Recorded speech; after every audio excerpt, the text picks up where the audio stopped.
Welcome to Renovate Ed, where we talk about all things home and renovation related. In this episode, Insurance Industry Authority Susan Morgan joins me in a discussion about the differences between builder's risk insurance and homeowners insurance. Susan, tell me what your role is at Shepherd. I've been with Shepherd Insurance now for 10 years. In my current role, I am the president of personal lines. I oversee the personal lines division for all of our locations. I work with not only developing markets and strategy for our agency, but also working with our carriers, making sure that we have the best carriers in the market available to our clients. I help with staffing, making sure that we have training up to speed and all of our employees are happy in their roles, which is sometimes easier said than done.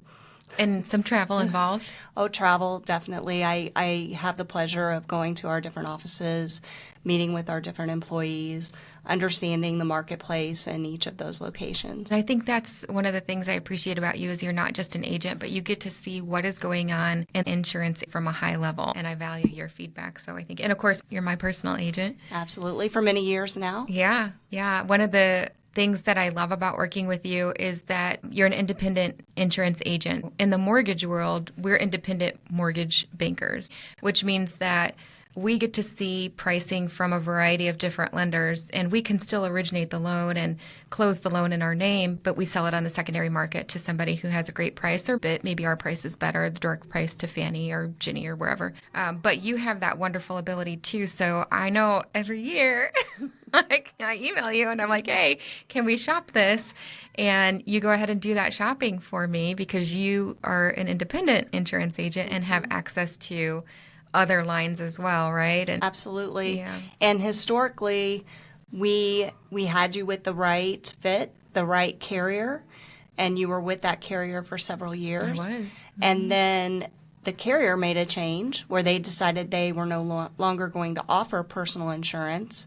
So we were able to maintain our relationship and find you another policy that had the same or better coverage as your previous policy. Yeah, and I appreciate that because if I were going to go to State Farm or Progressive or directly to an insurance company and their premiums increased year over year, and I decided to make a change to save money, then I lose my relationship with my agent. But with you, I've been able to maintain it, which has been incredibly helpful. I do remember at least one occasion where I was on the side of the road and I had jumped a curb and you came and got me and I was crying because I was so humiliated. Yeah, that kind of kicked off our friendship, right? It took it to a different level from a client relationship because what I have seen when you talk to someone about their insurance coverage and you're focused on a hypothetical what if, and sometimes the premium is the primary focus. But when you need that insurance, sometimes it's an emotional reaction, it's fear, it's what do I do? So understanding how your policy is going to react, a towing loss isn't that big of a deal, but you can kind of see, oh, this is why I have this coverage, this is how it performs, this is how it helps me. And that is different than just talking about it as a line item on your policy. It really and is. A premium charge. I mean, all I knew in that moment is I was stranded and I was by myself and I had no one to help me. Yeah. And you came and you picked me up in your own car. And we waited for the tow truck to come and get your car and get you back on the road again. Yeah, and your office has also trained me really well. So now if I'm driving and I'm out of the area and something happens, I know exactly what number to call if I need help. I appreciate the relationship, not just for me, but throughout the years, I have had clients as well who maybe even in other areas of the country, not just necessarily in Indiana, have had difficulty obtaining coverage or need to shop because they were only approved for X amount of dollars and they're at the high end of their budget and they can't pay a penny more. And I send them your way and you've been able to help a good number of our clients. So I appreciate the relationship. Yeah, and I appreciate it as well, and that is the value of working with an independent agent. Yeah, truly. it's all about relationships. For sure. All right, now let's talk about builder's risk versus homeowners insurance. Obviously, my specialty in lending is renovation financing. The people I generally work with are people who are renovating their homes. Sometimes builder's risk comes up, Most of the time, we just need a regular homeowner's insurance policy. But tell me, if as a homeowner, why would I need builder's risk insurance if I have homeowner's insurance? Builder's risk can present a whole different level of exposure for a homeowner that may or may not be covered under their homeowner's policy. It's important to understand and at least have a conversation with their agent what they're planning to do and how that affects their homeowner insurance. Some homeowners policies offer endorsements for course of construction that will give you coverage for the materials that are going to be used in the project. So if they're not yet part of the completed home, the completed project, they're just on site and something happens to them, you can endorse that coverage. Sometimes it's more complicated and the interest of the contractor needs to be included. They want to be named as additional insured. Okay. That's never going to be allowed on a homeowner policy. That's going to require a builder's risk policy. Okay. The contractor doesn't have an interest in your total home just on that renovation project. Building materials prior to installation, that's the primary benefit of having a builder's risk policy. If they're off-site or in transit, the building materials, they're still covered. That's correct. And then the occupancy of the home, whether you are going to live there during the project or you're not going to live there.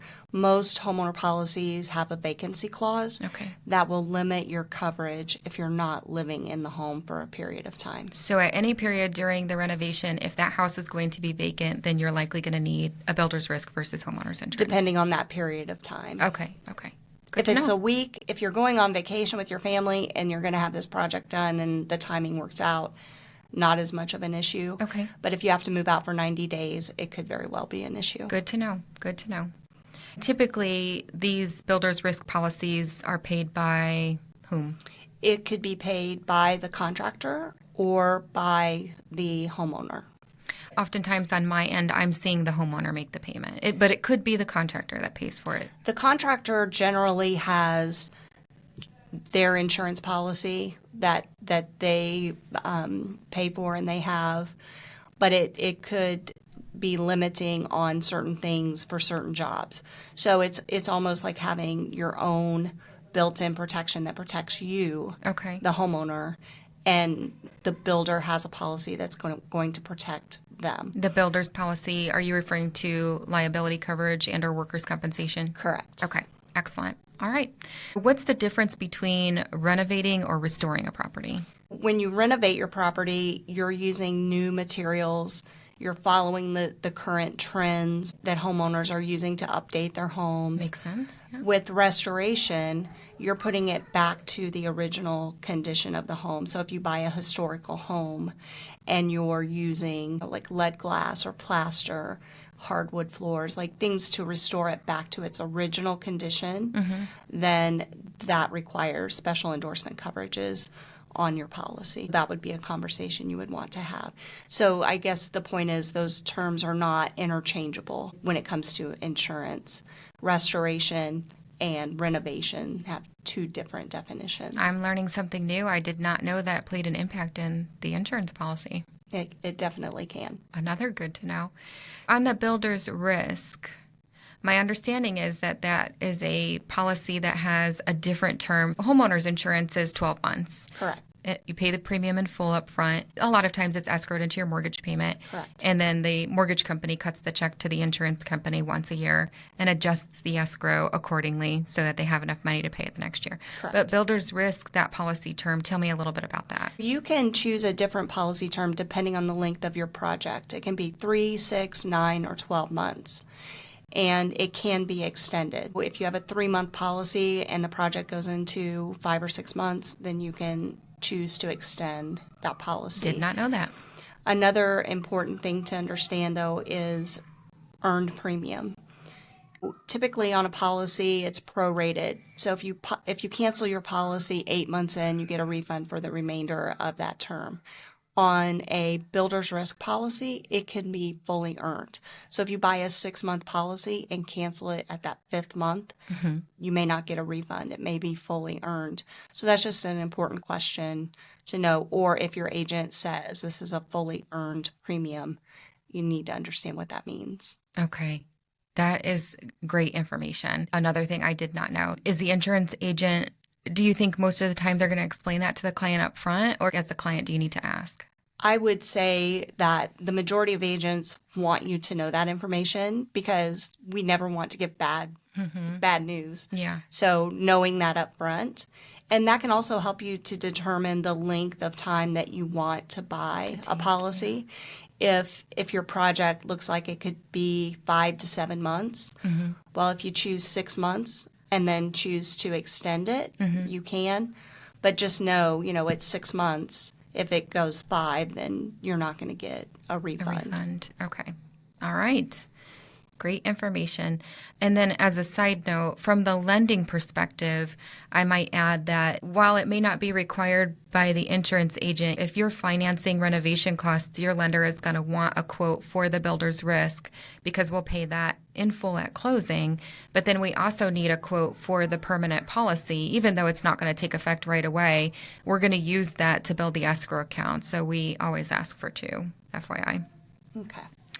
On your end, can the homeowner perform any of the construction work? The insurance company typically will require a general contractor have at least 2 years of experience in order to be the general contractor on their own job. And it could be subject to additional underwriting. If you are a accountant and you decide you're going to DIY your project, that probably isn't going to fly from your insurance company. Same here. It's not going to fly with your lender either. So just be prepared that if you are going to act as your own contractor, that you're prepared to show your credentials as being qualified to do the work. I did not know that they would have to do that for insurance. I know they have to do it for us. Yes. But it's nice to see that the 2 industries align on that point. Well, and sometimes someone will have a roofing claim and they'll say, well, I want to do the work myself and my buddy is going to come over on the weekend and help me do my roof. Here's an estimate from a professional company and we're going to do the work. Well, that doesn't fly either. Yeah, it helps me too to know that because now when somebody asks and they are an accountant and they want to do their own plumbing, well, why can't I do that? I flip houses on the side, or my parents have done it for years. Then I can give them the reasons why the lender wouldn't allow it. But now I can also say, and oh, by the way, your insurance probably wouldn't cover the project if you were trying to do that work yourself. Look, you're giving me some ammunition to defend my stance on DIY, do-it-yourself projects. All right, last questions. Are there any other benefits you can think of to a builder's risk policy? Yes. So one of the benefits, if you do have a claim, it's going to go under that builder's risk policy and protect your rates and your claim history on your homeowners, which is more of a long-term play than this temporary policy. Also, on a builder's risk, you can endorse coverages such as flood, earthquake, and water backup. You can build a pretty robust policy that's going to help protect you for losses that could be even outside of what a building project would present. Also, soft costs are included in a builder's risk policy that are not included in a homeowner's policy. Hard costs are labor, contracting, and materials, where soft costs are permits, legal fees. Architectural engineering fees? Yes, exactly. And so those could come into play if you have some kind of a loss and now your project changes and you have to go back to the drawing board and refile for permits or get new engineering reports. Well, this has been incredibly helpful information for our homeowners who are going to tackle a renovation project. So we thank you for your expertise. Absolutely. Thank you.